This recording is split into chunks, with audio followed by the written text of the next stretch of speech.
Right, so there I have dried this and I did a quick drawing. I'm sorry, I did not press the record button.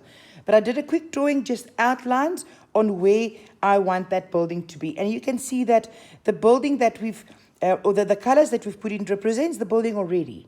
Now, it's just the ink pen that I used, a fine liner, just do the drawing with that, just outlines. This is a freehand drawing. There should be, I want to say mistakes. Do not put this into an art line specifically, you know. I'm going to work with that. This brush is very nice. I can take that and I can actually twirl it. Can you see those colors there? Take a little bit of water. This time I'm going to use less water.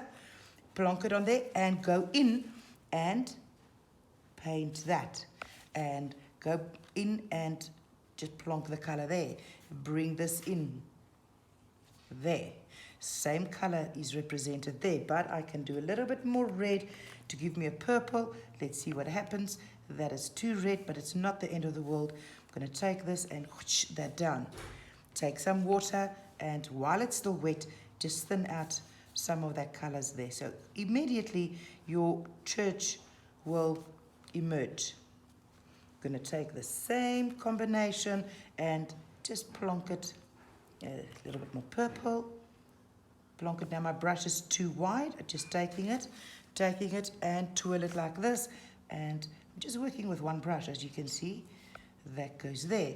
Let's identify more colors. So in the roof. There. Can add a little bit more blue there so that I don't go mud. So I'm mixing the color as I go. Now there, I wanted to fade out to much less. Just taking some water, put that in, and I can even clean up. You know, just give it a little bit of a rinse there. If I want that line to be more solid, I'll just come back and add that solidly. With this exercise, you will find with experience as you go, it's not something I can teach you necessarily, how much water you need to use. So there I've just added a little bit of black, if I can get it released from the palette, a little bit, oopsie, a little bit of black, a little bit of blue, which just gives us Payne's grey. So I'm going to go in there. It's not enough. Let me take the black again, plonk it onto the blue. So now we're doing shading. Good. So like that. Where else? I'll get back to that. I'm not going to work with those lines. Let's get back to the purple. A little bit of water, and I'm just going to wash all that kind of in there. There's some blue running down here. Taking our brush and just, you know, there. If it's too much, take water, rinse your brush, and just make that flow. If it's, let's keep that white there if we can. I'm just going to lift that up, put that in there. I'm going to keep that white. Can you see that's happening?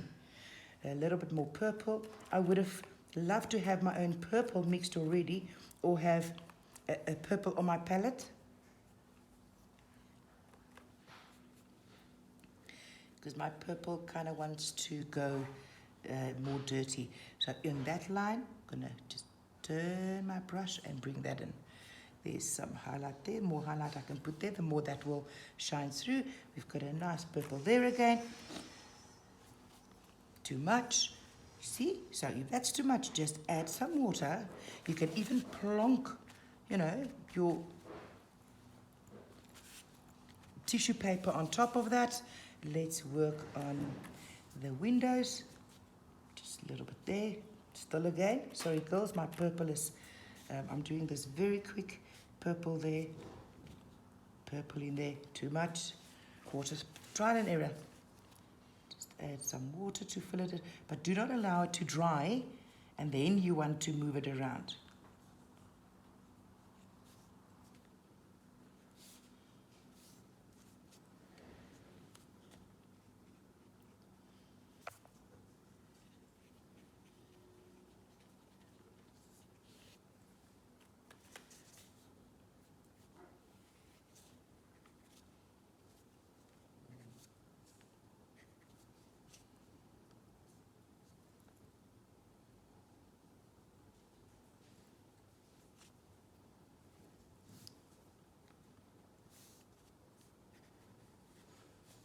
For now, I'm happy with that.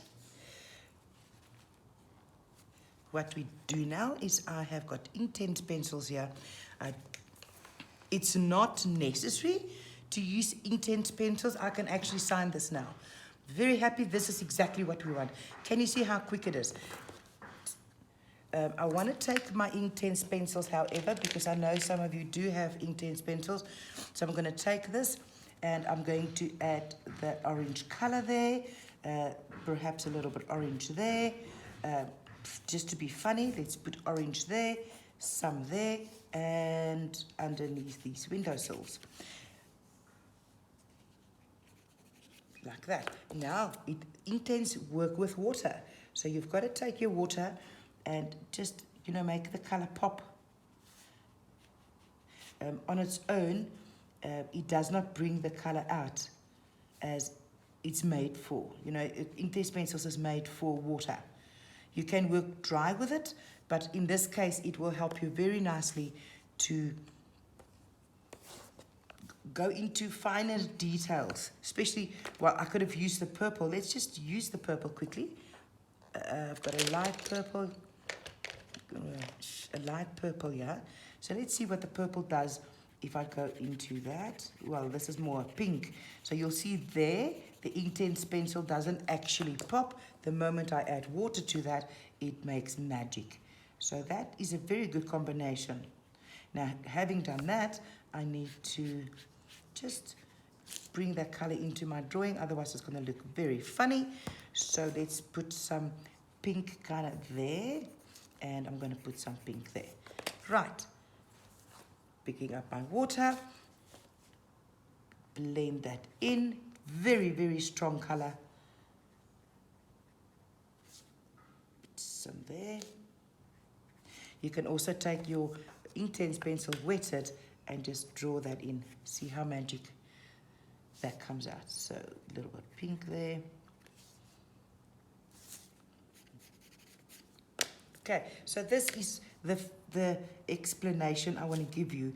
So even if you've got any subject matter that you want to do with ink, watercolor and ink, octopus, building, typically for buildings, well, not really, but this gives you a very good idea. The next one I'll do on a printed document.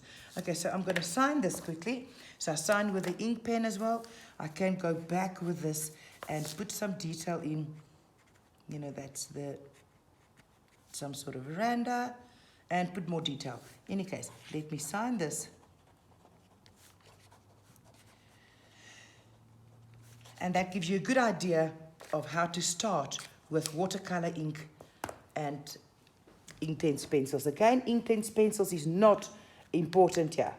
My colors are not the same as this. My drawing is not. It's just a freehand drawing, but that is exactly what I want to show you. Thank you very much.